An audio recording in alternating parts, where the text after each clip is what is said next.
Wired.com presents The Geek's Guide to the Galaxy. And here is your host, David Barr Kirtley. Hello, and welcome to episode 135 of Geek's Guide to the Galaxy. Today on the show, we'll be speaking with playwright Glen Berger, who wrote the script for the Broadway musical Spider-Man: Turn Off the Dark. That show, which had music composed by rock stars Bono and Edge from the band U2, and which was being directed by Julie Taymor, director of the Broadway musical The Lion King, initially seemed like a dream job, but it ultimately turned into a harrowing 6-year-long nightmare, which Berger recounts in hilarious detail in his new memoir, Song of Spider-Man. And now, here's our interview with Glen Berger. All right, so we're here with Glen Berger. Welcome to the show. Thank you. Okay, so this is a show for fantasy and science fiction fans, and I noticed in your book you say that prior to Spider-Man, there had been Broadway shows for both Star Trek and Lord of the Rings. So just tell us a bit about what sort of track record did these sorts of fantasy and science fiction shows have on Broadway? Well, now that you mention it, not so hot off the top of my head. I suppose Superman was a Broadway show in the mid-'60s, I think, and that did better than people were expecting, but it didn't last that long, and then they tried to revive it recently, but I don't think it made it to Broadway. I would say it's a challenging genre. But you guys, somehow you were pretty confident, though, that Spider-Man was going to be a big hit. Yes, we were very confident. And I think part of it had to do with the unique characteristics of Peter Parker and Spider-Man. He seemed to have more of a sense of humor than, say, anyone in Lord of the Rings or Clark Kent, for that matter. And Marvel sort of specialized in, the sort of everyday angst of, say, a teenager, and we felt that might translate better to the stage. And so how did you first get involved with the Spider-Man musical? Well, Julie Taymor was the director of the piece. She had come on board through Neil Jordan, who was the scriptwriter for the piece, who had come on board because Bono and Edge had signed up even before that, and they got their friend Neil Jordan to write the script. Julie didn't really like the direction that Neil was going in, and so she let him go and was then casting about for a new book writer. And I don't know, there was a process. There's a few different playwrights she was looking at, and she liked, I guess, what I had to offer.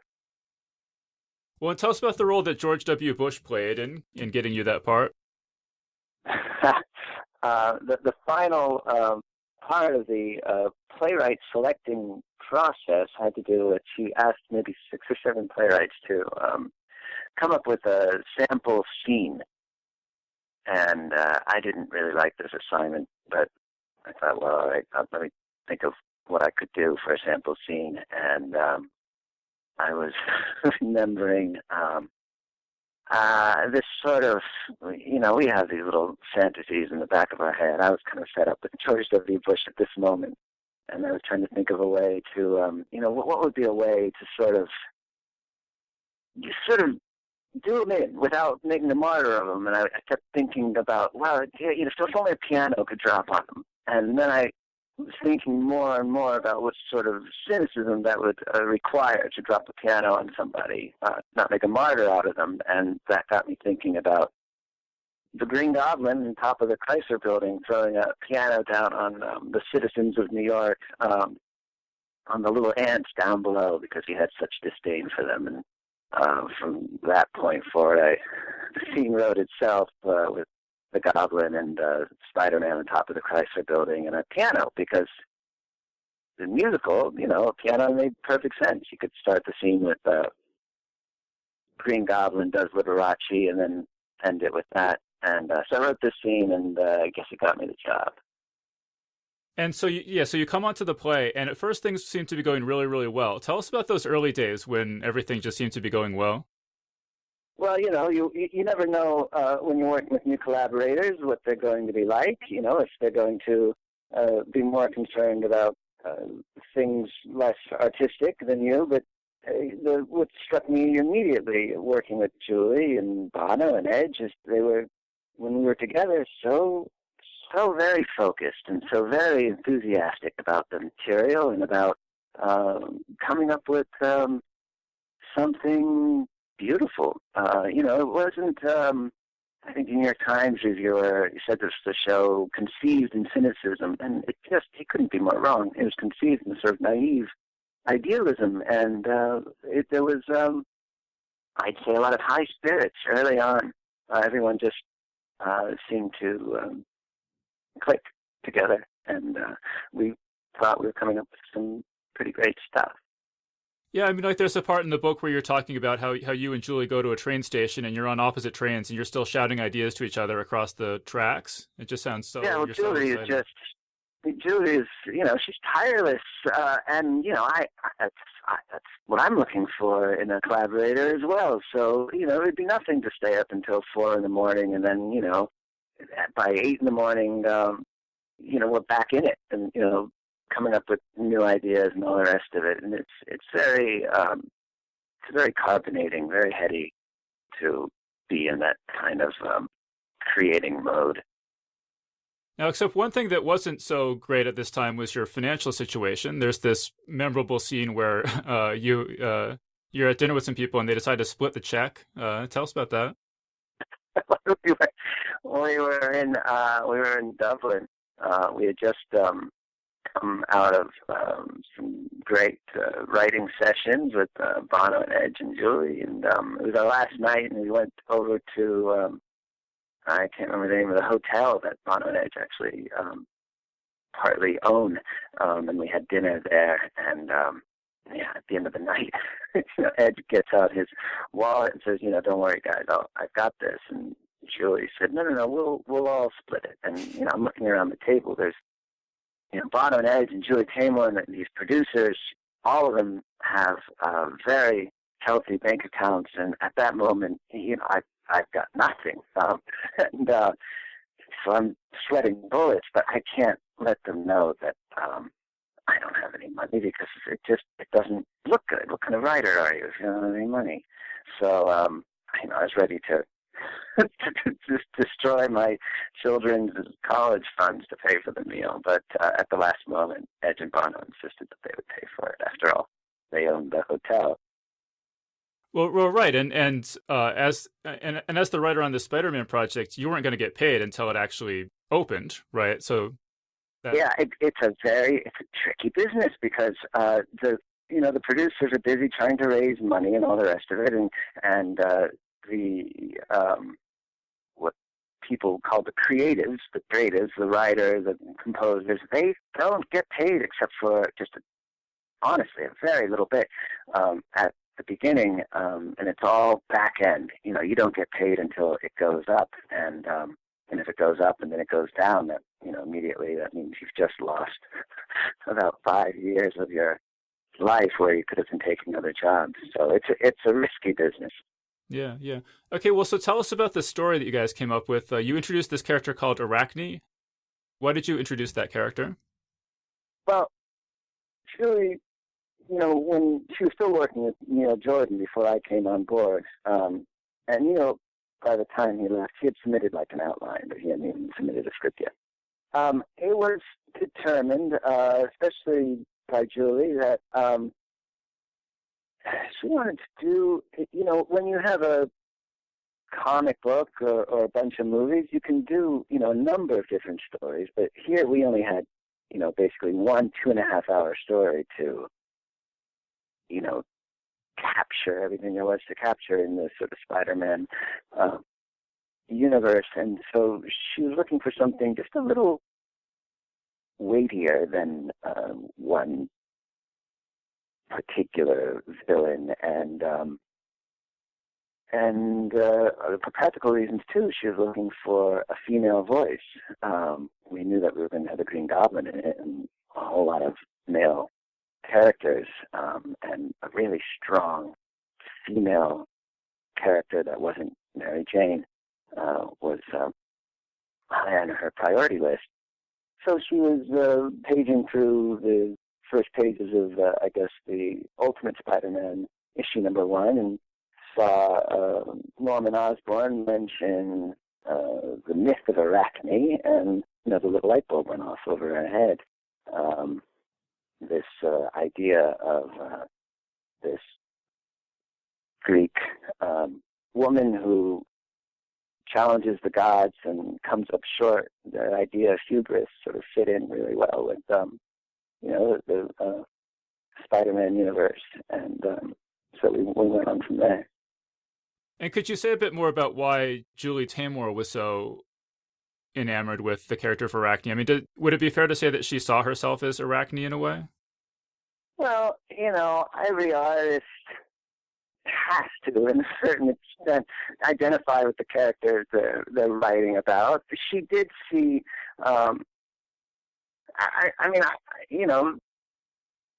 maybe to a certain extent, but certainly not to the extent where she thought she actually was Arachne. But she did, I would say that she did sympathize with Arachne. There certainly are interpretations of the myth where Arachne was so full of hubris, and that's why she was punished. And Julie saw the story slightly differently, that really she was punished for daring to create something as good as the gods. So, what she was really intrigued by in the story of Arachne, too, was, and the way that she wanted it treated in our story, in Turn Off the Dark, was that Arachne was going to start off as this strong woman who is then laid low and then becomes this sort of gentle patron spirit for Peter Parker, and who then sort of evolves into someone who sees Peter Parker as her salvation, and then when that doesn't pan out, she turns into this, demi-goddess of vengeance. And Julie liked the sort of complexity of that arc.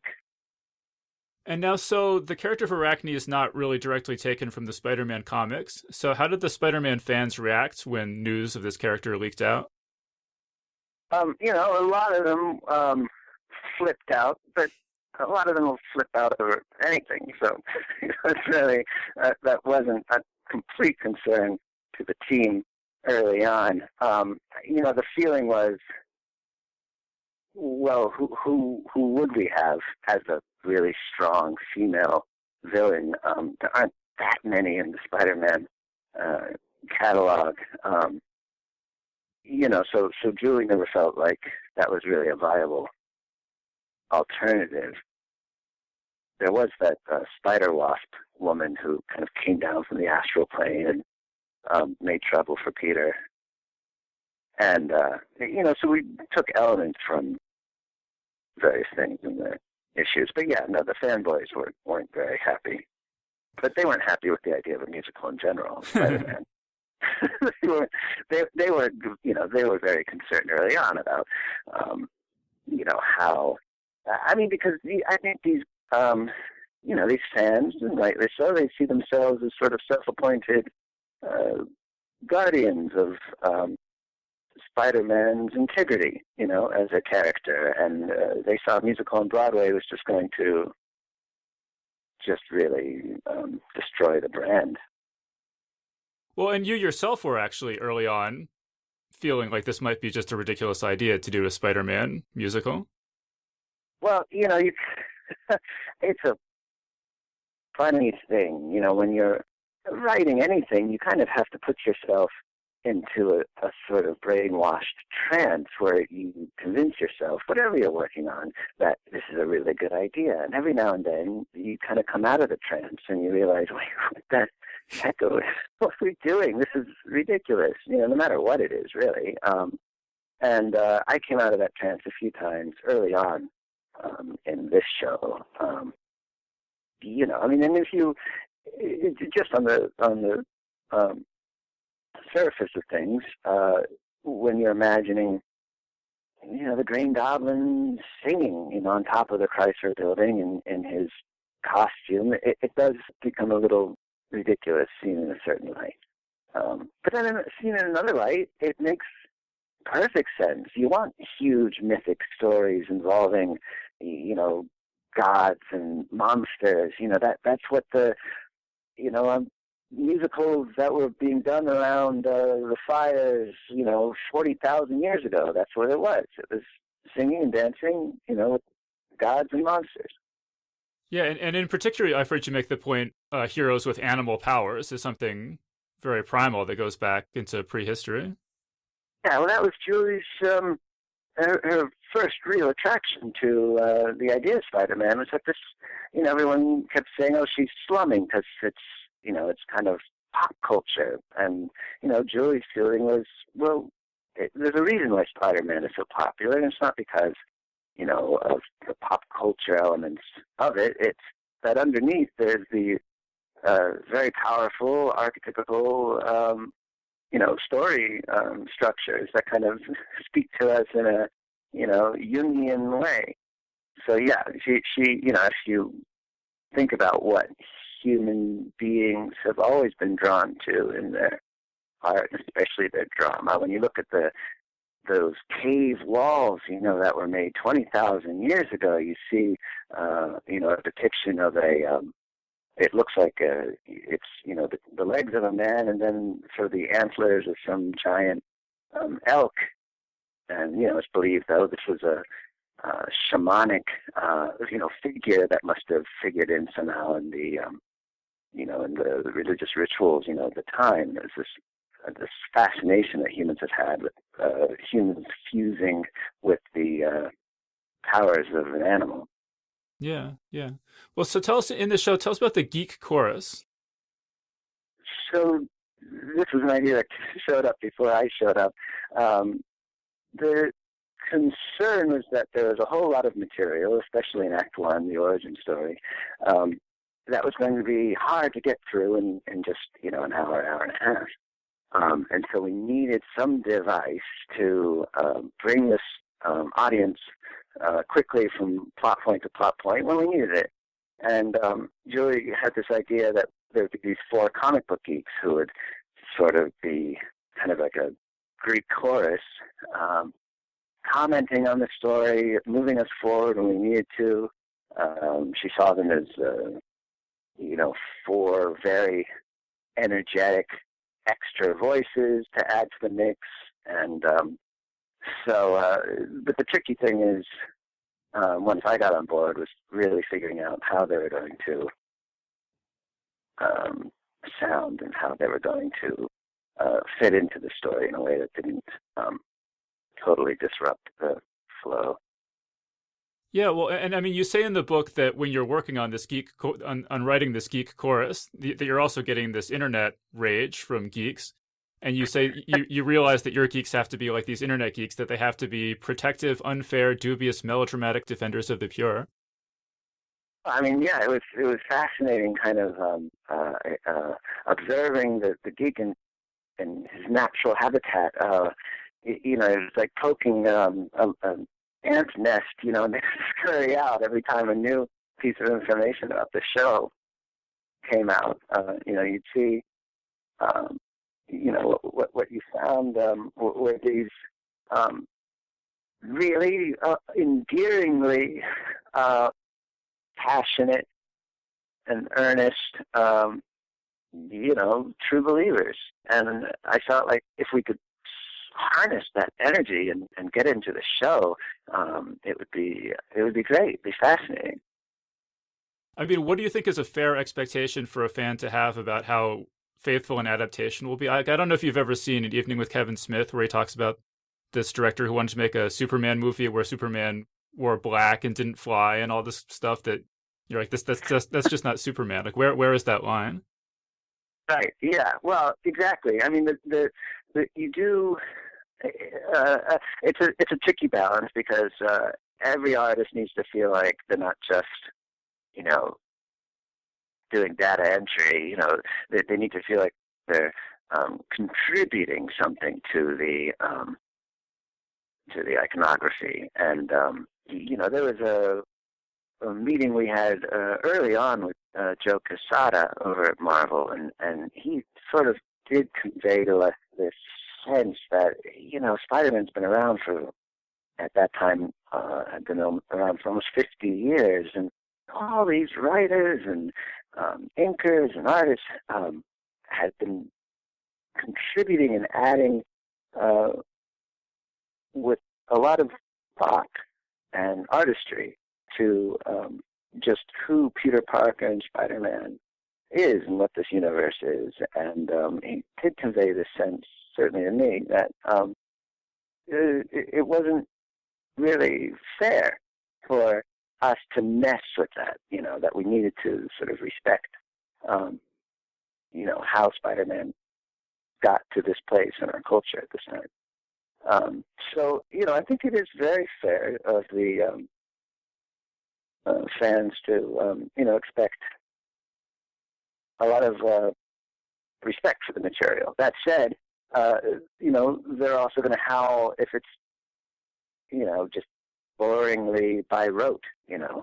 What you want to do is find sort of new ways of telling the story while making sure, opening up new perspectives into the story without totally changing it.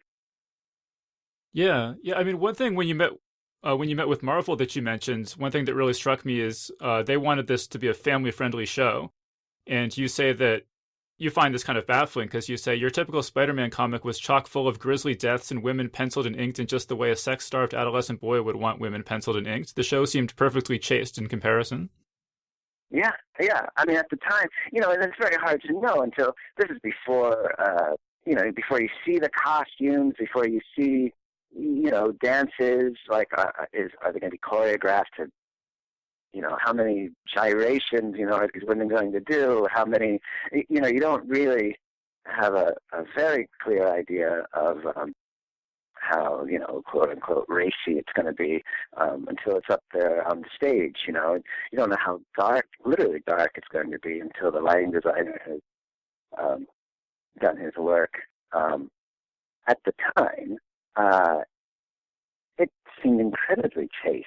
Marvel was a little concerned, having seen the reading, that there was, some suggestiveness, but we felt that they were sort of needlessly extrapolating, what they were going to see. Like in the theater, and Julie's sort of used to this, everything is sort of implied. It's never really see things graphically in the same way that you do in a movie. And so when Arachne is hanged at the beginning of the show, because that's in the myth, Marvel is picturing something really grisly, but on stage you don't do it that way. It's all very, representative. Yeah. Well, so in your book, speaking of the theater, you quote Boris Aronson's rules of theater, which is rule number 1, in every theatrical production there's a victim, and rule number 2, don't be the victim. What is it about theater that just makes it so that almost there has to be this sort of human sacrifice in every show? I would love to figure that one out. I really don't know. You see it all the time. You see this kind of strange inability sometimes to tell the whole truth to, people, to their collaborators and things. And, I honestly, I have no idea why it should be so hard, but it is. Well, tell us about some of the things that started to go wrong on Spider-Man the Musical. What was your first inkling that things were going wrong, and what were some of the the highlights of the disasters that ensued? Well, here's the thing, and I think this happens frequently, not just with Spider-Man, but on Spider-Man it was just such a bigger scale.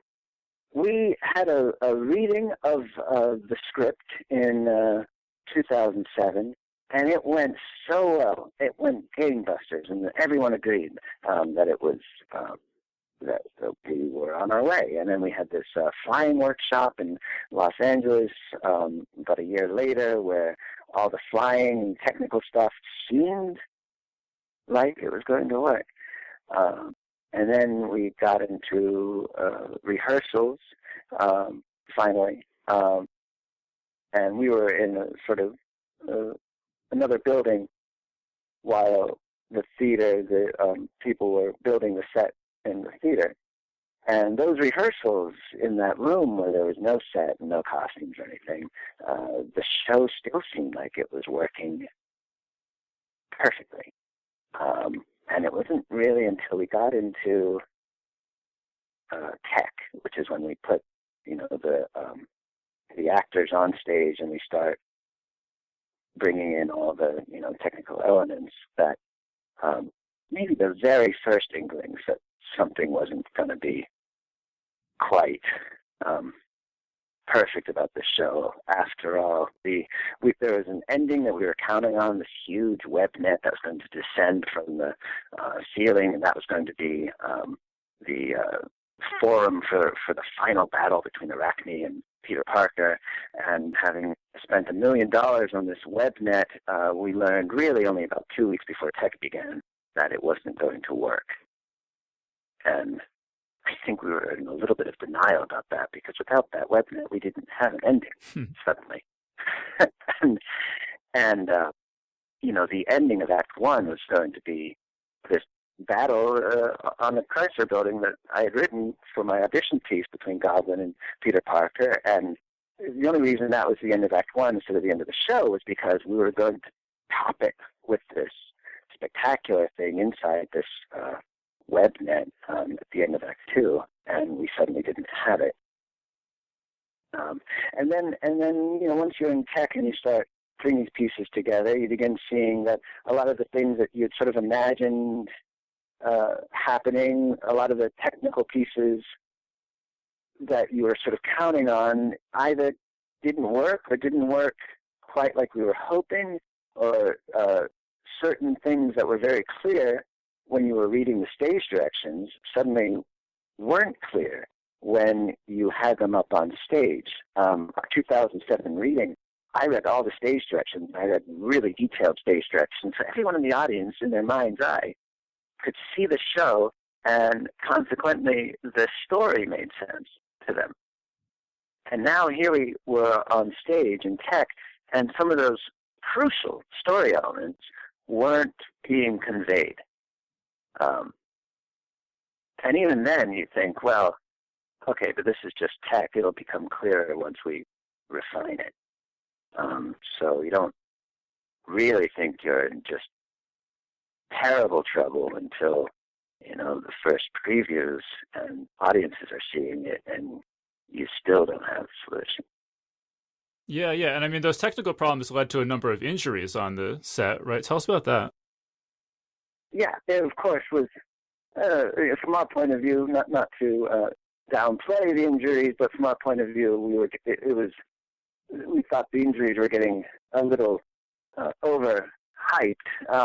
There was this one particular maneuver, which was this sort of backflip that Spider-Man did during his first reveal, and he flips forward towards the lip of the stage, and then this gigantic ramp, which is part of the stage, descends in order for him to do this backflip, and it didn't descend fast enough, and so when he flipped back, the floor wasn't lowered enough for him to get a clean landing, and he broke his foot. And that didn't make it out in the press, but when we had a lot of publicity agents come to see a sort of presentation during our rehearsals, another dancer performed that maneuver, and again the ramp didn't lower fast enough, even though we thought we had the safeguards in place, and he broke his wrist. And when that accident made it into the press, and then news of the other accident made it into the press, then things began to really heat up. And then, of course, and then it just went downhill from there. On opening night, on the first preview, our actors who played Arachne sustained a concussion when a little carabiner on the makeshift web net that we had for the ending, it conked her in the back of the head, and it was a fluke thing that she was out for the next 3 weeks because of it. And then right around the time that she came back was when Chris Tierney, who was our what was called the hero flyer, he was the main Spider-Man who swung around the theater. He a safety cable hadn't been attached to the back of his costume. Total just human error, and he fell 30 feet. And that was hard.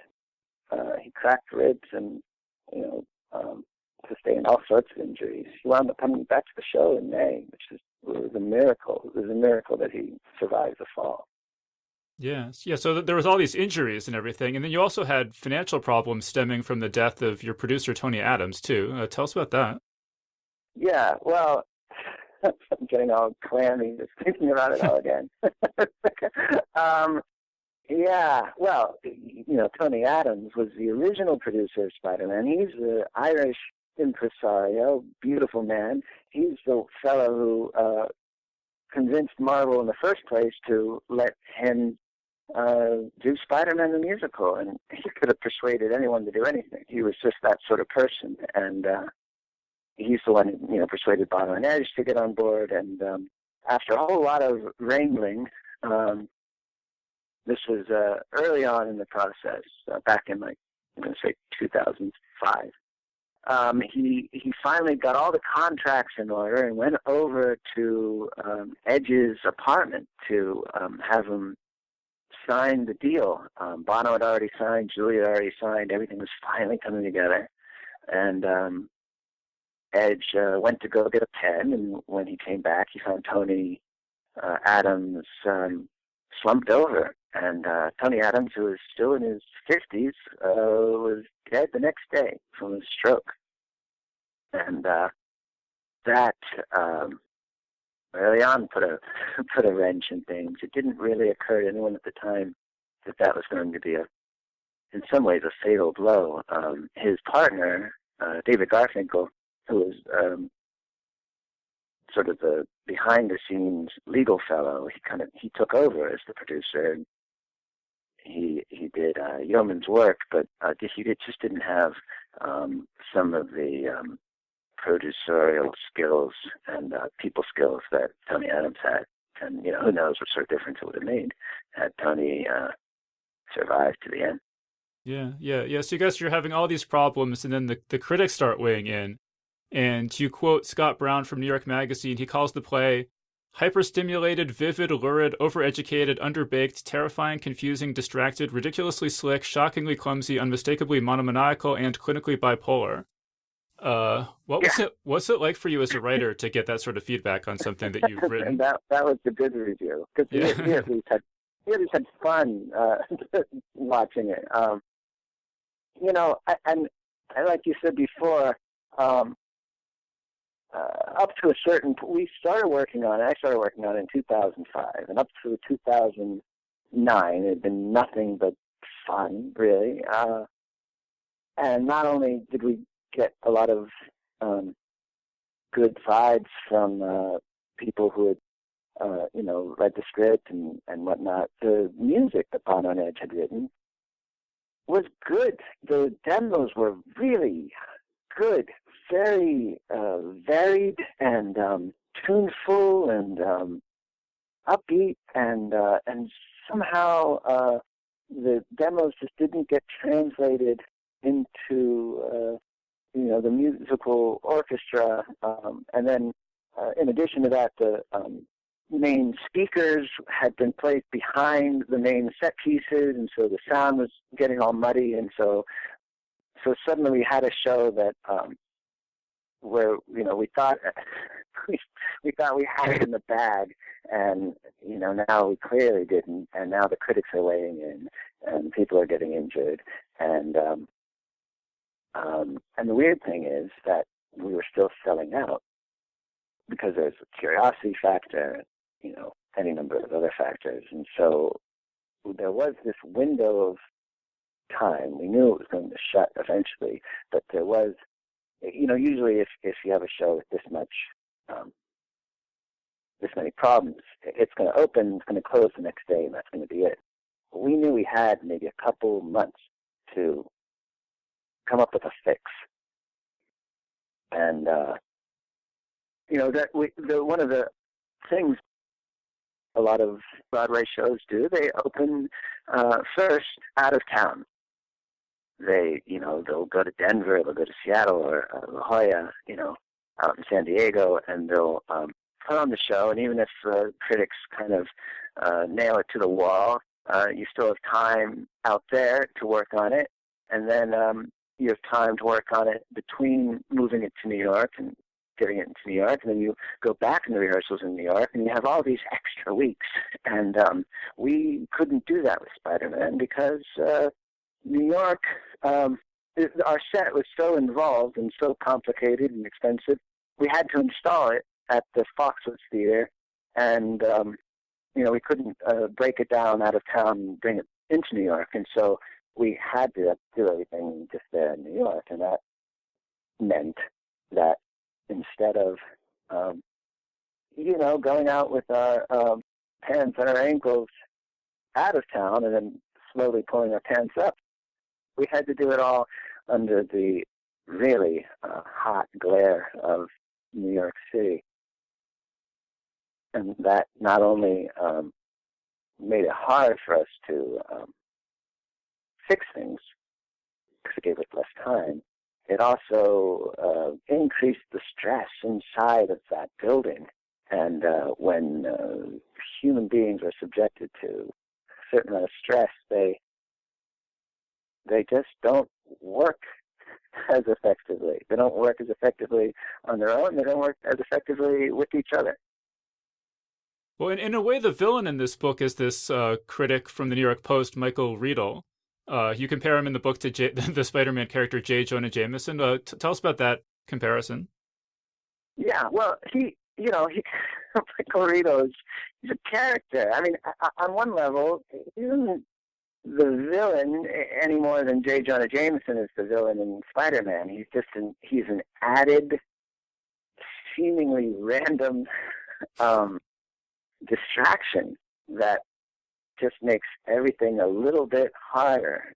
To give Michael Riedel credit,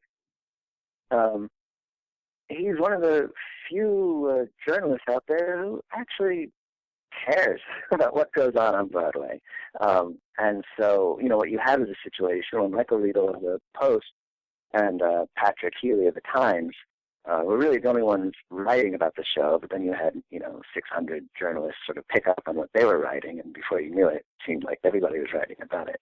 But Michael Riedel in particular, he gets a particular kind of glee when a show is, foundering on the rocks.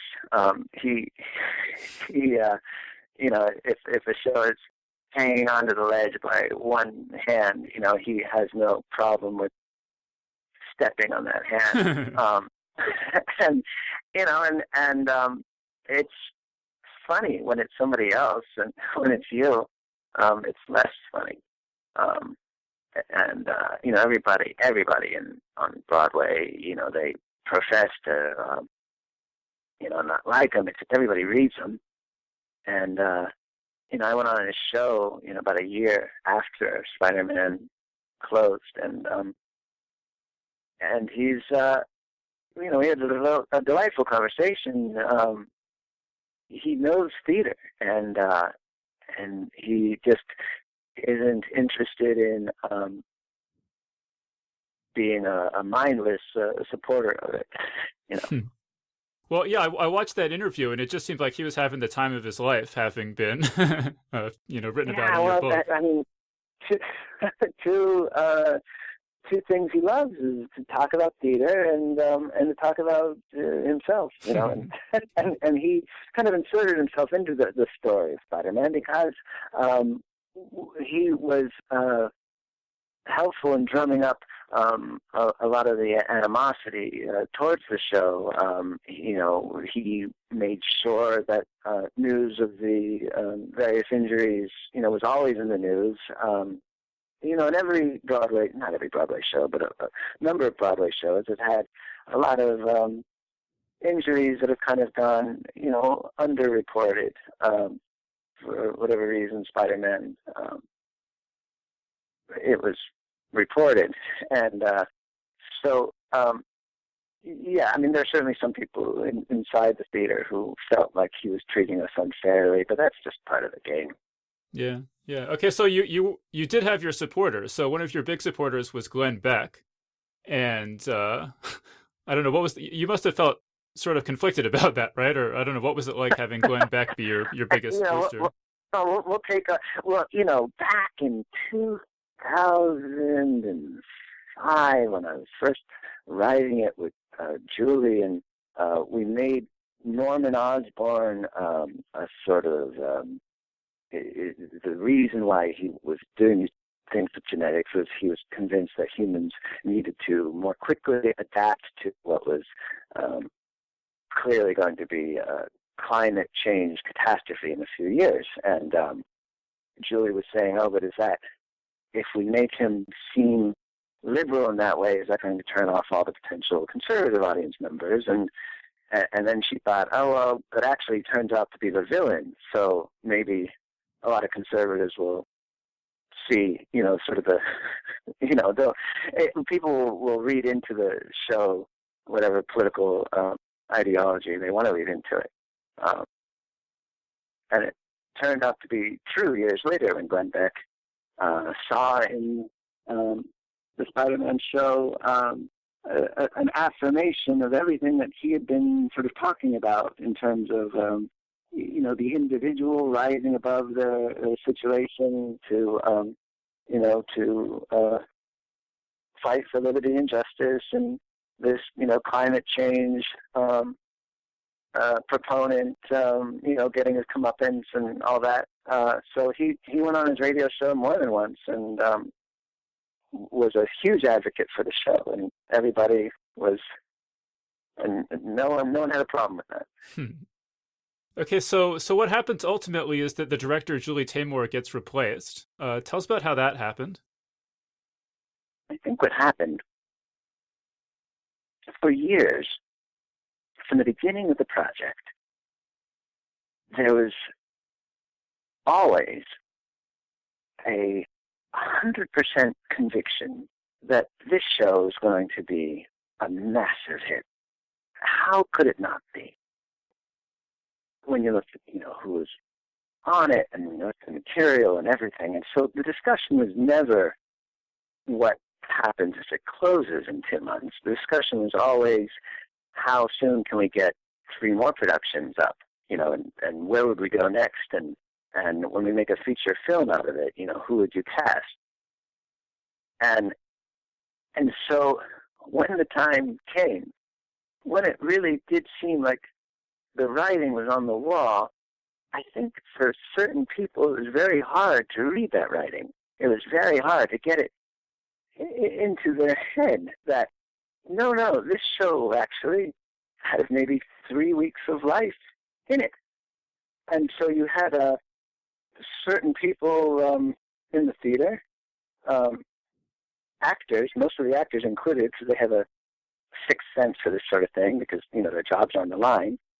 People who thought if something sort of drastic isn't done quickly, then the show, with all the work that everyone's put into it, the show is going to be gone inside of the month. And then you had another faction who said, well, if we just stay the course, we'll get there. And at the end of the day, the producers couldn't convince Julie to, that we were going to close. And so they got someone else to come in to make the changes that people felt like were the only changes that would give us any sort of shot of staying alive. Right, and so the person that they bring on is Phil McKinley, who's some sort of he had been a circus director. Tell us about the direction that he took the show in from how it had been.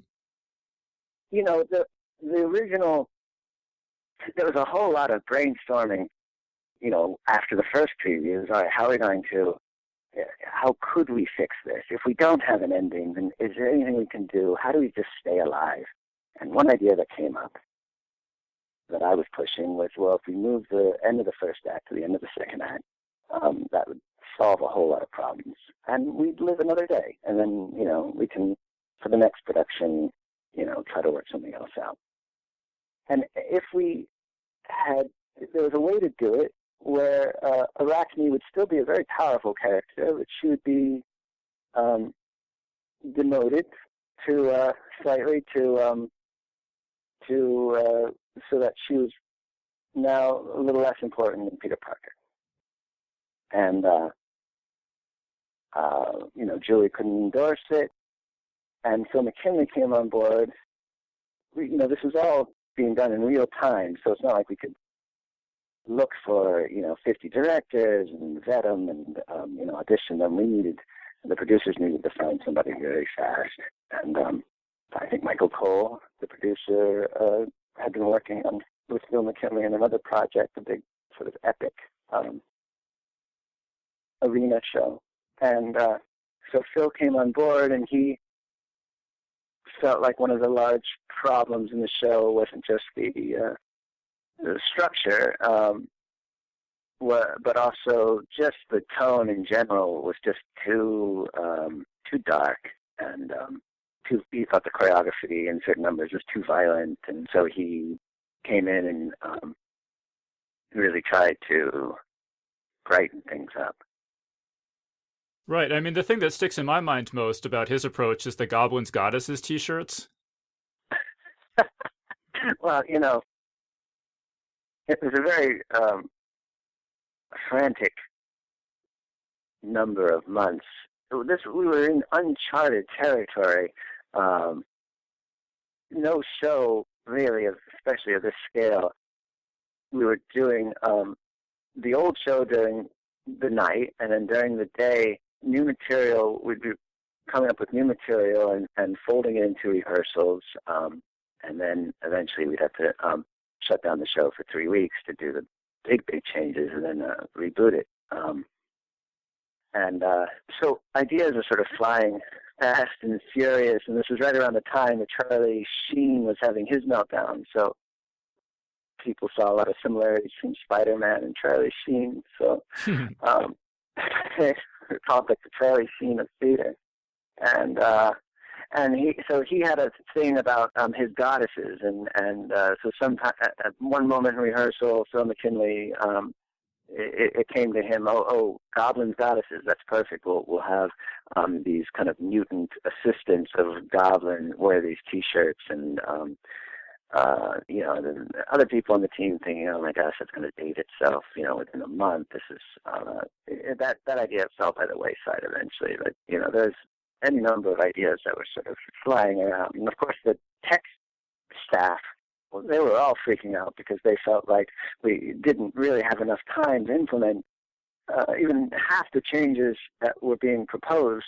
And we were worried that if we shut down the show, in April, that there'd be no show to bring back online come May. So. Right, but it seems like Phil's changes did ultimately turn the show into a fair financial success. That's fair to say? It was always felt, and this was certainly my argument, was 90% of the show was spectacular and beautiful, and everyone had put all this great work into it. From the songs to the set design, everything that Julie had come up with, and that people, when you really broke it down, what people were having problems with the show, you could really narrow it down to like 5 or 6 things. And if you got rid of those 5 or 6 things, maybe the show, would have a long life. It wasn't like it was just, horrific from beginning to end. When you went in intermission, there was this very happy buzz. And then, you'd see in Act 2, you'd see the moment that people would just start scrunching up their faces and having these incredibly painfully quizzical looks on their faces, wondering like what's going on. And so the theory was, well, look, if we can just sort of tinker with this a bit. Maybe the show could have a life. And it ran for a while. It ran. At the end of the day, it ran. I think it had maybe 1,200 performances, which is more than every show ever in the history of Broadway, except for 77 Broadway shows. Yeah, wow.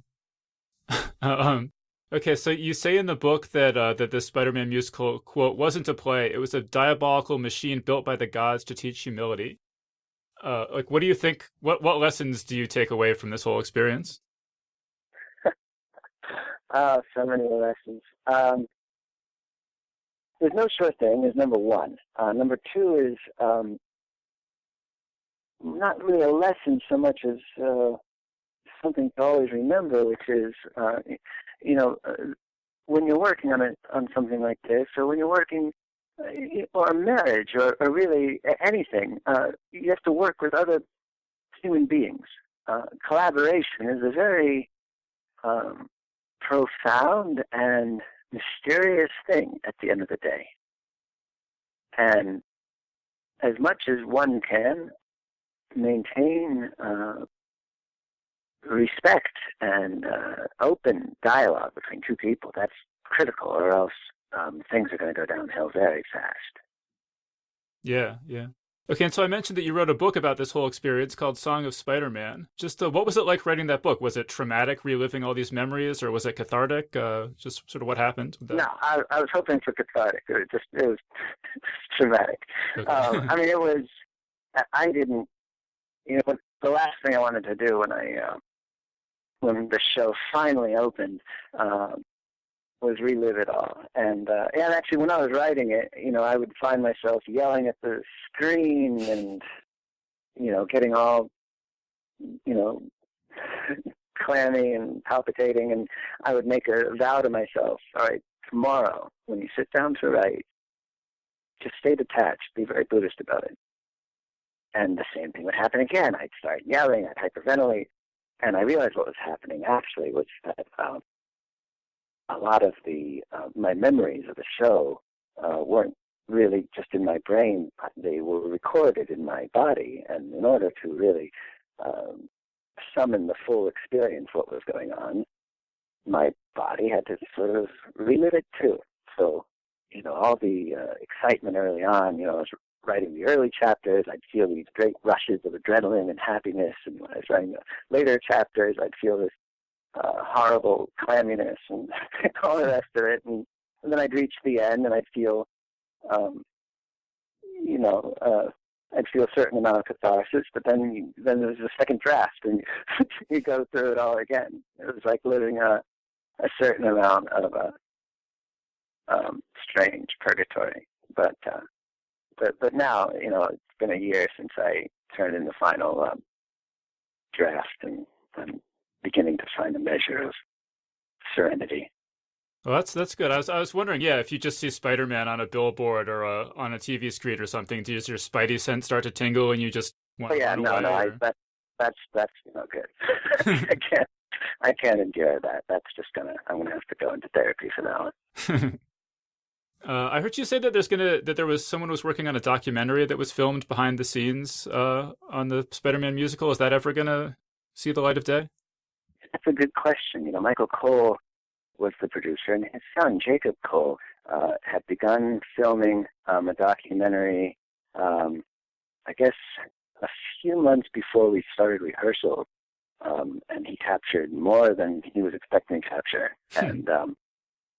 And he put together a cut. I know that. I saw 2 scenes a couple of years ago, and they were fantastic, beautiful scenes. He was envious of me writing a book because he was having a hard time getting in all the details he wanted to get into, and I was envious of him doing this documentary because the visual side of this story is just so staggering. However, I think it got tied up in legal issues. So I'm not quite sure what the status of it is right now. Well, so we're almost out of time. I guess, is there anything else you want to say about just what happened after this book, or what's happened to you recently, just the aftermath of this whole experience? No, it's been very interesting having to, assess and then reassess again, the whole story, because you don't really get any sort of global perspective on it. When I was doing research for the book, I went back and went on to the, Facebook page of the Spider-Man musical, and, what gets lost a little bit in the story is how many people actually wound up loving the show. For a lot of people, because it was Spider-Man, it was their first musical ever. They'd never been to Broadway before, and for some, it's sort of a gateway drug. They were kind of turned on to Broadway musicals in a way they hadn't before, and a lot of them, I took my children and their classmates to see the show soon after it opened, and their eyes were just wide the whole time. They would say, oh, well, it wasn't their favorite musical of all time, but it did have some of their favorite moments that they've seen. And so there was a lot to be said for the musical, but certainly for myself, reflected that quote. It wasn't a musical for me. It was definitely more of a life event, that I'm sure I'll be chewing on for some time. Yeah, yeah. And so are you working on anything now? Do you have any other writing coming up that we should keep an eye out for? Yeah, Broadway musical. yeah. I'm working on a few commissions for a few different theaters, and then there's this Broadway, hypothetically bound for Broadway musical based on the movie August Rush, about an orphan who's a musical prodigy looking for his parents. It came out a few years ago, a Warner Brothers film, and yeah, I'm trying to apply as many lessons learned from Spider-Man on this one as I can. All right, great. So we've been speaking with Glen Berger, and his new book is called Song of Spider-Man. So Glen, thanks so much for joining us. My pleasure. Thank you. And that was our interview. So big thanks again to Glen Berger for joining us on the show. Big thanks as well to everyone who's given us 5 stars on iTunes, including Kenneth Lindholm, who just wrote us our very first iTunes review in Finland. Kenneth writes, "Just want to say thank you. So many good books would have been unread if it wasn't for this podcast. I love listening to your interviews and your discussions about books and movies. I've listened to every episode that you have published, and only a handful have not been so interesting. I live in Finland, and am waiting for the Worldcon in 2017, so hope to see you here soon. Kiitos."